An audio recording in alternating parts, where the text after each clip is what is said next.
I scrolled through every single anime on my anime list to find the worst slop on the website. The first anime to catch my eye was Hamametsu no Mars, with a rating of 2.23 out of 10, or 1.1 out of 5. I like to think of myself as a connoisseur of bad anime, so you already know I'm excited to dig in. Unfortunately, it's only a 1-episode OVA, but my god is it special. Very special. Enough yapping, let's get stuck in. And I recommend watching until the end, because it just gets worse and worse.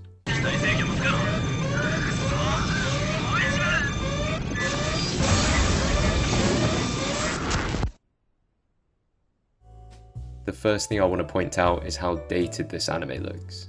It's worth noting that it was only made in 2005, 3 years after I was born. God, I'm old. Yet looks worse than anime produced in the early 80s. Granted, based on the studio that produced this masterpiece, which I'll go a bit further into later, I can't imagine their budget would allow for much better. Peaceful music is playing, with shots that look straight out of a lo-fi music video, when it cuts to this dude. These 3 girls make an appearance and aim their P90s at the creature. Zzz. There's 2 of them. We then learn that these creatures are called ancients. We'll learn about what they actually are later on in the episode.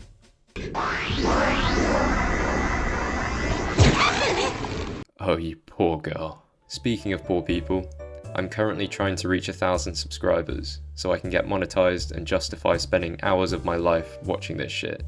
So please help a brother out and press this button. Unfazed by their squad member being decapitated, the rest of the girls power towards the ancients to try and defeat them, but one of the girls gets knocked over. She's about to get ganged up on by the 2 meatheads when... Takeru!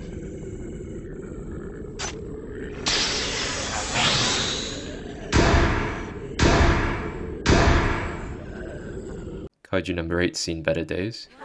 He runs towards the ancients and slides his big yellow rod into his throat. Just listen to these sound effects.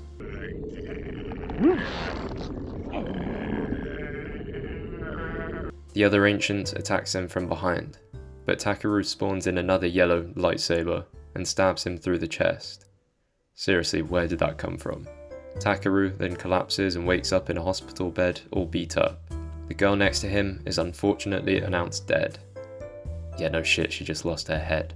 Whilst clutching onto his life by a thread, Takeru has a flashback to when, I'm assuming his father, was forcing him to wear the Mars suit and fight the ancients. Takeru retaliates, so his father hits him and...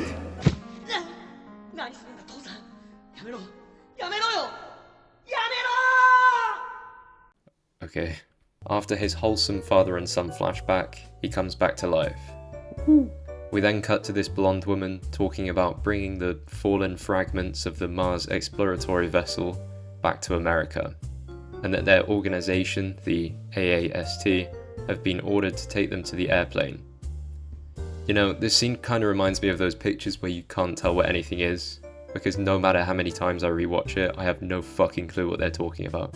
It then, out of nowhere, cuts to this explanation of the AAST, the Anti-Unidentified Ancient Special Team.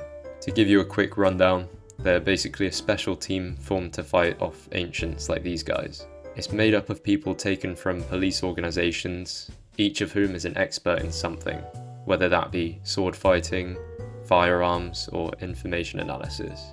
But then there was Takeru.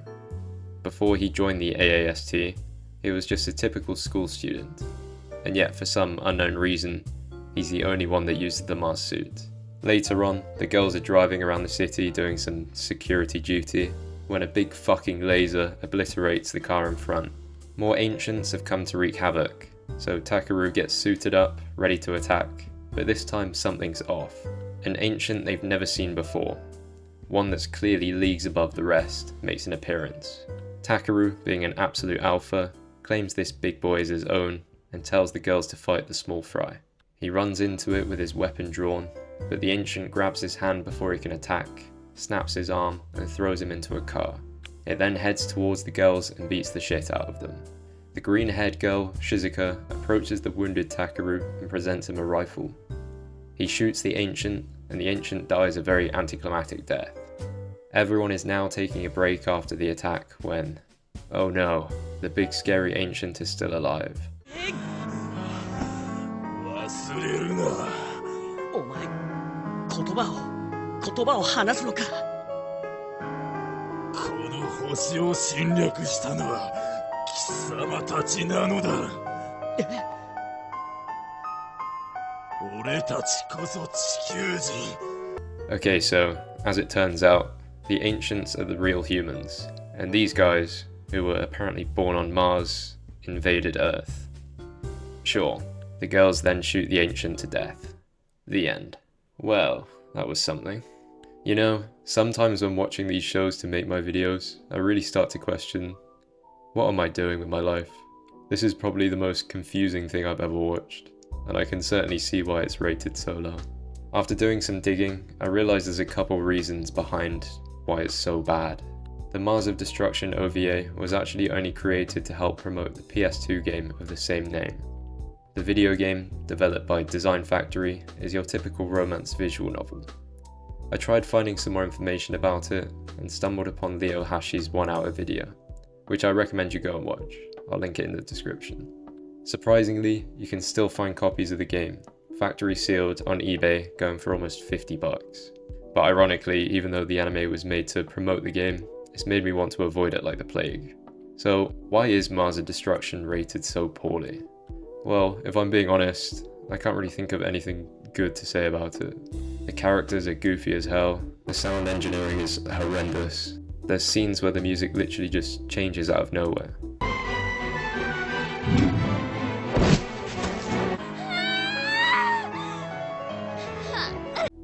For me, the worst thing about the episode is the lack of context. I spent the whole time wondering what the fuck is going on, even when it was being explained to me. It's worth noting that the studio that created this abomination, Idea Factory, also made the single lowest anime of all time, Scale to Heaven, which I also made a video about. Please go watch it. Anyway, I'm gonna give this one a 1 out of 10. There's not much else to say. I'm gonna go sit in a dark corner and have an existential crisis, and don't forget to subscribe. See ya.